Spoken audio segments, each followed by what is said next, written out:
کہا تو مجھے لالچ دے رہا ہے۔ اب انہوں نے ایک نئی چال چلی۔ وزیر کہنے لگا کہ میں ایک اور طرح سے معاذ اللہ کوشش کرتا ہوں پگھلا دینے کی۔ آپ اندر کمرے میں قید تھے تو وہاں ایک خاتون کو بنا سنوار کر بھیج دیا گیا۔ دوستو یاد رکھنا، تگڑا اور مضبوط جوان پتہ کون ہوتا ہے؟ جس کی نظریں پوری طرح اس کے کنٹرول میں ہوں۔ یہ علامت جوانی ہے۔ جس آدمی کا پوری طرح، دو لوگ دنیا میں کبھی کوئی کارنامہ سر انجام نہیں دے سکتے، ایک جو حرام کھاتا ہو، ایک جس کی نظر ناپاک ہو۔ محمد بن قاسم جب یہاں آئے تھے نا تو ایک دن بڑے پریشان تھے، تو ایک بزرگ کہنے لگے آپ کیوں پریشان ہیں؟ کہنے لگے راجہ دہر سے مقابلہ ہے اور ہماری فوج تو سندھ کے رستے بھی نہیں جانتی، زبان بھی نہیں جانتی، لڑیں گے کیسے؟ 2-4 دن کے بعد ان بزرگوں کی دوبارہ محمد بن قاسم سے ملاقات ہوئی تو بڑے خوش تھے۔ کہا اب آپ کیوں خوش ہیں؟ کہنے لگے وہ میرا مقابلہ نہیں کر سکتا، میں نے تحقیق کر لی ہے۔ کہا کیوں؟ کہنے لگے نظر کا گندہ ہے، اور جو نظر کے گندے ہوتے ہیں وہ میدانوں میں ٹھہرا نہیں کرتے۔ میدان کے لیے نکلنے کے لیے پاک جوانی کی ضرورت ہوتی، تطہیر مزاج ہونا ضروری ہوتا ہے، پاکیزہ افکار اور سچی اور سچی ستھری سوچوں کا ہونا ضروری ہوتا ہے۔ اس لیے فرمایا کہ میرا مقابلہ نہیں کر سکتا۔ حضرت عبداللہ ابن حذافہ کمرے میں تھے تو وزیر کی بیٹی اندر سجی سنوری پہنچ گئی۔ جیسے ہی آپ نے اس کفر کی چال کو دیکھا تو تیمم کر کے نفل شروع کیے۔ وہ ساری رات بیٹھی رہی، رب کا بندہ ساری رات عبادت کرتا رہا۔ عبادت بڑا سہارا ہے، مصلی بڑا سہارا ہے اللہ کے بندوں۔ صبح دروازہ کھولا، وزیر نے اپنی بچی سے پوچھنا چاہتا تھا رزلٹ کیا نکلا، تو وہ کہنے لگی پیچھے ہٹ جا، اب تیرا میرا تعلق کوئی نہیں، میں نے نبی پاک کا کلمہ پڑھ لیا۔ اس نے کہا میں نے بھی زمانہ دیکھا ہے، پر یہ کیا لوگ ہیں، کستوری کے بنے ہوئے، سندل سے دھلے ہوئے، کہ میں ساری رات کمرے میں رہی اور 100 اور 1000 آدمی جس جوان کا مقابلہ نہ کر سکے، اتنا طاقتور جوان کمرے میں رہا اور اسے نظر اٹھا کے نہ دیکھا۔ او کچا رنگ للاری والا جڑا چڑھدا تے لیندا رہندا ہے، اے عشق تیرے دا رنگ محمد چڑھیا پھر نہیں لیندا۔ میں نے کہا ایک دفعہ نظر اٹھا کے نہیں دیکھا، کمال ہو گئی۔ اتنے بڑے لوگ، اتنی بڑی سعادت مندی، فیروز بختی، معاملہ فہمی حد ہو گئی۔ اللہ اکبر۔ دوستو بادشاہ جب پوری طرح ہار گیا نا، اس نے کہا مار دو۔ تیل گرم کیا ایک کڑاہی میں، اور جب آپ کو اس میں ڈالنے لگے تو آپ کی آنکھوں میں آنسو آ گئے۔ بادشاہ کا خیال ہوا شاید نرم ہو گئے ہیں، کہنے لگا روئے کیوں؟ فرمانے لگے سوچتا ہوں جان ہی ایک ہے، کتنا مزہ ہے اس کی راہ میں جان دینے کا، کتنی لذت ہے اس کے نام پر مرنے میں، کتنا لطف ہے۔ جے تو چڑھیا اتے دار بھی نہیں تے جے تو وکیا عشق بازار بھی نہیں، تے ایڈا سستا سودا پیار بھی نہیں، تے ایڈا سستا لبدا یار بھی نہیں۔ کئی جنگل گانے پیندے نی، کئی دوزخ لنگنے پیندے نی، جے اویس ملوں بھی مل جاوے ایدوں سستا ہور بپار بھی نہیں۔ تے کچھ سمجھ نہ آوے لوکاں نوں وہ کادے نال شہید کرے، ڈٹھی یار دے ہاتھ تلوار بھی نہیں، پر او دا خالی جاندہ وار بھی نہیں۔ کہنے لگے ایک جان ہے نا، تو دل کرتا ہے ہزاروں ہوتی تو ایک ایک کر کے محبوب کے نام پہ قربان کرتا، جب میرے پاس ہے ہی ایک، کروں کیا؟ حضرت عبداللہ ابن حذافہ رضی اللہ تعالیٰ عنہ جب روئے اور بادشاہ نے یہ بات سنی تو بادشاہ اٹھ کے کھڑا ہو گیا، سارے وزیروں مشیروں کو کہنے لگا تم نے کہا تھا نا بندہ ضائع کرنے والا نہیں، یہ بھی ضائع کرنے والا نہیں۔ کہنے لگا میرا ماتھا چومو، تم جیسے لوگوں کو قتل نہیں کرنا چاہیے، آزاد کرنا چاہیے۔ عزیز اپنی زندگی سے نا یہ بہت زیادہ ہرس، ہوس، طمع، اور یہ کسی بات کی بھی ہو، ہرس صرف پیسوں کی نہیں ہوتی ہے، شہرت کی بھی ہوتی ہے۔ یہ بیماری انسان کو اقتدار کی بھی ہوتی ہے، تعریف کی بھی بیماری ہوتی ہے، یہ سارے نقص ہوتے ہیں لوگوں کو، اور معاذ اللہ بعض جبوں کبوں کے اندر بھی ہوتے ہیں، وہاں بھی پنپتے ہیں۔ اپنی زندگی جب تک اس سادگی میں نہیں لاؤ گے جو رسول پاک نے عطا فرمائی ہے، جب لوگ آسانیوں میں پوری طرح الجھ گئے تو پھر وہ دور ہوئے اور کفر چڑھ گیا۔ دوسری بات، اللہ کے محبوب صلی اللہ تعالی علیہ وسلم کی محبت ہم سے تقاضا کرتی ہے کہ ہم اس مشن کے لیے کام کریں جس مشن کے لیے رسول پاک نے کام فرمایا ہے۔ ہم سارے کام بڑی مضبوطی سے، سوچ سمجھ کے، تدبر سے، حکمت سے، تقاضوں کو مد نظر رکھتے ہوئے کرتے ہیں سارے کام۔ دین کے کام میں ہمارا مزاج نہیں ہوتا، او ہو جائے گا جی، آپ بسم اللہ پڑھیں جی، شروع کریں جی۔ آپ تقاضوں کو سمجھیں، چیزوں کو دبائیں نہیں، چیزوں پر غور کریں۔ کسی کے ذہن کی سطح پر سوال ابھرتا ہے، اس کا تسلی بخش جواب دیں۔ اپنی زندگی میں دین کے کام کے لیے اپنے آپ کو وقف کریں، اور دین کے کام کے بہت سارے پہلو ہیں۔ ہزاروں لوگوں کو قرآن پاک ٹھیک پڑھنا نہیں آتا، ہزارہا لوگ ہیں جو قرآن مجید کے مطالب سے آگاہ نہیں ہیں، دین کی بنیادی ضروریات سے لوگ نابلد ہیں۔ میں آپ کو کس طرح یہ بات سمجھاؤں کہ ہزاروں کی تعداد میں طلاقیں اس لیے ہوتی ہیں کہ مردوں کو طلاق کے مسئلے نہیں آتے، انہیں پتہ نہیں ہے کہ مجھے حقوق زوجین کے معاملے میں کیسے چلنا ہے۔ ڈھیر سارے گھروں میں تباہی اس لیے ہے کہ تربیت اولاد کا دینی منہج ہمیں نہیں پتہ۔ اپنا حصہ ملائیں دین کے کام میں۔ ایک آدمی کو اگر تو نمازی کرنے میں کامیاب ہو گیا، تیری زندگی بدل گئی۔ وہ دین بیزار لوگ جو ہمارے بیچ بیٹھ کے ہماری نوجوان نسل کو پگڑی اور داڑھی کا نام لے کے بنیادی طور پر دین سے دور کرتے ہیں، ایسے نوجوانوں کو دین کا پیغام محبت دے کر دین کے قریب کرنا ہماری ڈیوٹیوں کا حصہ ہے۔ ہمیں ذمہ داری کا احساس کرنا پڑے گا، ہمیں یہ خاص قدم اٹھانا پڑے گا، توجہ دینی پڑے گی۔ مساجد، مدارس، میں آپ سے عرض کروں، اتنی ڈٹ کے مخالفت ہوتی ہے نا مدرسوں کی، اتنی ڈٹ کے۔ میں ادارہ چلاتا ہوں، اس کے چلانے میں جو مشکلات ہیں وہ تو ہم بتا نہیں سکتے آپ کو، اس لیے کہ میری قوم، میرا اس قوم سے تعلق ہے جو نعت خواں امیر کرنا چاہتی ہے، مدرسے نہیں۔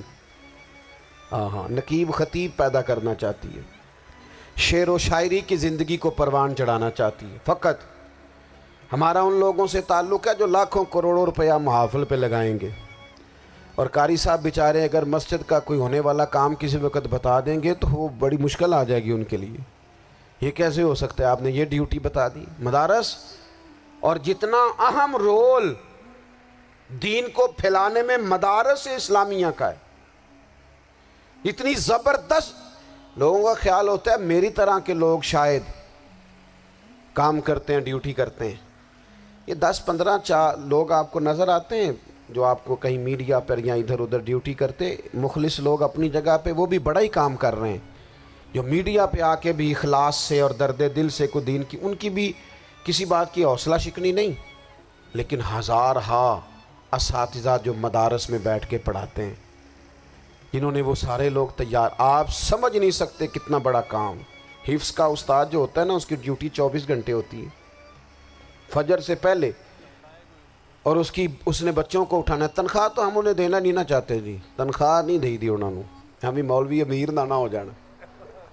مولوی نو تے سوٹ بھی 27ویں والی رات دے عید ہے تاکہ کدھر سوان کے عید والے دن پا نہ لوے، کیونکہ 27ویں تو بعد تے درزی پھڑتا ہی کوئی نہیں، کیوں حضرت؟ ایسے ہی ہے نا، اس وقت تو نہیں نہ لیتا۔ تو ہم چاہتے ہیں مولوی ہماری مرضی کے ہماری طرح کا سوٹ نہ پہن لے۔ مدارس کی مضبوطی، آپ یہ دیکھ لیں، یہ صلاح الدین ایوبی کا تعلق بھلا کس چیز سے تھا؟ غوث اعظم کے مدرسے سے۔ حضور غوث اعظم کے مریدوں کی جماعت اس کے ساتھ شامل تھی۔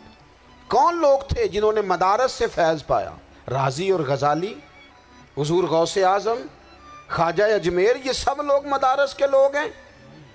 کمزوریاں ہیں، غلطیاں ہیں، بہت ساری چیزوں کی اصلاح کی ضرورت ہے، لیکن یہ دین کا بہت بڑا قلعہ ہوتا ہے مدرسہ، لیکن اس کی مخالفت کی جاتی ہے۔ مجھے بتائیے، اگر مدرسوں میں کمزوریاں ہیں تو کالجوں یونیورسٹیوں میں نہیں ہیں؟ ہم نے کبھی مخالفت کیا بند کر دو سارے؟ لیکن لوگوں کا جب خیال آتا ہے، جب ہمارے ایک سابقہ وزیر صاحب تھے سر راہ، کسی دعوت میں میری ان سے ملاقات ہو گئی تو انہوں نے کہا مدرسوں کا کردار کیا ہے آج کے ماحول میں؟ میں نے انہیں کہا کہ مختلف کورسز آپ کراتے ہیں نا، تو اس کے لیے پھر مختلف ویکینسیز ہوتی ہیں، جہاں بچوں کو مدرسے کا کورس کرایا جاتا ہے تو استاد بننا ہوتا ہے، اس نے خطیب بننا ہوتا ہے، مسجد کی ڈیوٹی کرنی ہوتی ہے۔ میں نے کہا آپ بالکل کوئی حکومت سرپرستی نہیں کرتی، لیکن اللہ کا فضل ہے، کبھی آپ نے کوئی مسجد سنی ہے جس میں جمعے والے دن مولوی نہ ملا ہو جمعہ پڑھانے کے لیے؟ کبھی آپ کو رمضان میں ایسی مسجد ملی ہے جس میں قرآن مجید سنانے کے لیے حافظ نہ ملا ہو؟ یہ ہو سکتا ہے کسی حافظ کو مسجد نہ ملے۔ تو مدارس کے ذمے جو کام تھا مدارس نے جم کے کیا ہے اور ڈٹ کے کیا اللہ کے فضل سے۔ اور مدارس کے لوگوں کو بھی کمزور نہیں پڑنا چاہیے، کبھی کسی وزیر مشیر مالدار کے روب میں نہیں آنا چاہیے، قطعاً نہیں۔ کیوں کہ یہ وہ عظیم لوگ ہیں رسول اللہ صلی اللہ علیہ وسلم کے دین کے غلام، کہ ابھی ایک لفظ نہیں پڑھا ہوتا الف با تا سا، پہلے دن گھر سے نکلتے ہیں تو حضور فرماتے ہیں اللہ کے فرشتے ان کے پیروں کے نیچے پر بچھا بھی دیتے ہیں، پہلے دن اتنا بڑا اعزاز ملتا ہے۔ تو حضور کی محبت کا تقاضا ہے، دین کا کوئی کام کیا جائے۔ ایک خاتون مسجد نبوی شریف میں جھاڑو دیتی تھی پر کوئی کام تو کرتی تھی نا، اور کس مسجد میں؟ جہاں 70,000 فرشتے صبح آتے ہیں 70 شام آتے ہیں، اس مسجد میں وہ خاتون جھاڑو دیتی تھی۔ بخاری ہے، جب ان کا انتقال ہو گیا صحابہ نے سوچا کہ حضور کو تکلیف ہوگی، بغیر بتائے جنازہ پڑھ دیا۔ حضور صبح تشریف لائے، تازی قبر دیکھی، اور محبوب وہ ہیں جو فرش پہ کھڑے ہو کے عرش کی خبریں دیتے ہیں۔ نبی پاک علیہ الصلوۃ والسلام نے فرمایا کہ مجھے اطلاع کیوں نہیں دی اس کے انتقال کی؟ یہ کرم دیکھو، کوئی ڈیوٹی تو کرتی تھی نا یار، پر خلوص سے، پر پیار سے، پر اللہ کو راضی کرنے کے لیے، پر درد دل سے۔ اور دین کی ڈیوٹیاں کرنے والے دوستو سنو، حضور صبح آئے، قبر کو دیکھ کر فرمایا مجھے کیوں نہیں بتایا؟ یا رسول اللہ آپ کو تکلیف دینا مناسب نہ جانا؟ تو قبر پہ کھڑے ہو کے حضور نے فرمایا صف بناؤ میں دوبارہ جنازہ پڑھاؤں گا، صف بناؤ میں دوبارہ جنازہ پڑھاؤں گا۔ کوئی ڈیوٹی تو۔ تیسرا تقاضا حضور کی محبت کا، سمجھو میں بس بڑی جلدی بات سمیٹنے لگا ہوں، حضور کی امت سے پیار کرو، یہ نبی پاک کی محبت کا تقاضا ہے۔ حضور اس بندے سے بڑے راضی ہوتے ہیں جو حضور کی امت سے پیار کرتا ہے۔ آپ کو پتہ ہے حضرت جبریل امین علیہ السلام نے معراج کی رات حضور علیہ الصلوۃ والسلام سے عرض کی تھی کہ اللہ کی بارگاہ میں عرض کیجئے گا میری بھی ڈیوٹی لگ جائے آپ کی امت کے ساتھ محبت کرنے پر۔ تو یہ کیوں کہا تھا انہوں نے؟ علماء نے لکھا اس لیے کہا تھا کہ حضرت جبریل بھی جانتے ہیں کہ حضور کی امت سے محبت کی بات کی جائے نا تو نبی پاک راضی ہوتے ہیں۔ امت سے پیار کرو گے نا، امت سے۔ ایک صرف بات کا خیال رکھنا، عقیدہ برا ہو تو بات دوسری ہے، ورنہ میرے محبوب کی امت کا ایک ایک شخص جو مدینے والے کا کلمہ پڑھتا ہے، جو حضور کا غلام ہے، اس کے بارے میں اپنے دل میں گنجائش رکھنا، پیار رکھنا، وارفتگی رکھنا۔ او دوستو یہاں لوگ کس کس طرح گروہوں کو، جماعتوں کو سپورٹ کرتے ہیں۔ نبی پاک نے اس امت کی کثرت پر فخر بیان کیا، اور حضور فرمانے لگے 120 صفیں جنتیوں کی ہوں گی، قیامت میں 80 صفیں صرف میری امت کی ہوں گی۔ میں کثرت امت پر فخر کروں گا۔ ان لوگوں سے پیار کرنا ہے، ان کے دکھ درد کو سمجھنا ہے۔ پتہ ہے آج کیا ہوتا ہے؟ آج ہمیں نا مختلف چھوٹے چھوٹے ملکوں میں بانٹ دیا گیا، تو ہم کسی دوسرے مسلمان بھائی کا درد نہیں محسوس کرتے، ہم گھروں میں نہیں محسوس کرتے۔ پڑوسی پر ظلم ہو رہا ہو تو ہم کہنے پتر ساڈا نہیں مسئلہ، یہ مسئلہ ہے تینوں کی لگے۔ حالانکہ پڑوسی کی آگ اس لیے بھی کسی وقت بجھا دینی چاہیے کہ پڑوسی کی نہ بجھائی جائے تو اپنا گھر بھی زاد میں آ جاتا۔ آج امت مسلمہ سے ہمیں بس لگا دیا گیا اپنے حصے کی روٹی کماؤ، اپنے حصے کی کوٹھی بناؤ، اپنے حصے کی گاڑی خریدو، اپنے حصے کا کام کرو۔ امت کا درد، امت کی بات، وحدت امت کا تصور، امت کا دوبارہ سے وہ شان، ارسل رسولہ بالہدی ودین الحق لیظہرہ علی الدین کلہ، وہ تصور کب ہوگا؟ اس وقت ہوگا جب ہم بات امت کی کریں گے۔ نبی پاک علیہ السلام نے فرمایا مسلمان کی مثال ایک جسم کی طرح ہے، جسم کے ایک حصے کو تکلیف ہو تو سارا آزمائش میں آ جاتا ہے۔ مجھے بتاؤ یہ انگلی درد کرتی ہو، یہ انگلی جسم کا حصہ ہے نا، تو میرا خیال ہے دماغ یہ کہہ دے گا کہ انگلی کی درد ہے نا مینوں کی لگے، دل کہہ دے گا کوئی نہیں ٹینشن لینے، انگلی کا مسئلہ ہے نا۔ ایسا نہیں ہوتا، بلکہ جب انگلی میں درد ہوتی ہے تو دماغ منصوبہ بندی کرتا ہے کہ اس کا علاج کیسے ہو سکتا ہے، دل پریشان ہوتا ہے، پیر چل کے جاتے ہیں، ہاتھ وہ دوائی وصول کرتے ہیں، دانت اسے چبا کر، حلق اسے نگل کر، معدہ اسے ذخیرہ کر کے جسم میں پھیلاتا ہے، پھر جا کے انگلی شفا پذیر ہوتی ہے۔ ایک حصے کو درد ہو تو سارا حصہ کام پہ لگ جاتا ہے۔ اسرائیل اگر تکلیف دے رہا ہے فلسطینیوں کو تو ہونا چاہیے تھا نا بعض مسلمان حکمرانوں کو نیند نہ آتی، وہ درد دل محسوس کرتے، ہونا چاہیے تھا نا کہ بعض لوگ یہاں ہم کیا کرتے ہیں بھلا بیٹھ کے، اب تو مجھے بعض چیزوں سے کوفت بھی ہونے لگا، ہم دیتے ہیں بیان، مذمت، آپ کے بیان دینے سے کیا ہوگا؟ فلانے نے بھی بیان دے دیا، فلانے نے بھی کلپ دے دیا، یہ کیا کر رہے ہیں؟ یہ تو آپ زندہ رہنا چاہتے ہیں۔ وہ جس طرح آج کل ہمارے ہاں بہت ساری چونکہ جماعتیں ہیں تو کشمیر ڈے آتا ہے نا تو مل کے ریلی نہیں نکالی جا سکتی، سوال نہیں پیدا ہوتا، کیونکہ ہمیں جماعتوں کو زندہ رکھنا ہے۔ اس جماعت کی خبر الگ لگنی چاہیے، اس جماعت کی خبر الگ، تو ایسے کوئی انقلاب آئے گا؟ یاد رکھنا امت کو پوری کو ایک طاقتور آواز بننا پڑے گا، ہمیں تھوڑا تھوڑا اوپر اٹھ کے سوچنا پڑے گا۔ خدا را اللہ تعالیٰ مجھے معاف کرے اگر کوئی بات میں سطحی کر رہا ہوں، دل کی گہرائی سے عرض کرتا ہوں اب تو بڑا سخت وقت آ گیا، اب چونکہ اب تو کیمرے کی آنکھ آئی ہے تو وہ زخمی بچے دیکھے نہیں جاتے، وہ تڑپتی مائیں دیکھی نہیں جاتی، وہ سسکتی اور آواز دیتی بیٹیاں سنی نہیں جاتی، وہ آوازیں ایسی ہیں جیسے وہ رات کے سناٹوں میں چیخیں بن کے لوگوں کو جگایا کریں گی۔ خدا را کچھ جرم ایسے ہوتے ہیں جن کی سزائیں بڑی سخت ہوتی ہیں، جن کی معافی بڑی مشکل سے ہوتی، اپنے اندر جذبہ ایمانی پیدا کریں۔ اور میرے دوستو بستر پر بھی تو لوگ ماری جایا کرتے ہیں نا، اپنی زندگی رسول اللہ صلی اللہ علیہ وسلم کے دین کے نام کرو، جذبہ جہاد، شوق شہادت اور عشق رسول، یہ عناصر ہیں جو امت مسلمہ کو پیروں پر کھڑا کریں گے۔ 2 منٹ کے لیے سوچو، امت اگر اسی طرح کٹتی رہی، پریشان رہی، دکھتی رہی اور باری باری کر کے، اقبال نے کیا کہا تھا؟ اس نے کہا تھا وطنوں میں، انہوں نے کہا تھا کہ ان تازہ خداؤں میں بڑا سب سے وطن ہے، جو پیرہن اس کا ہے وہ مذہب کا کفن ہے۔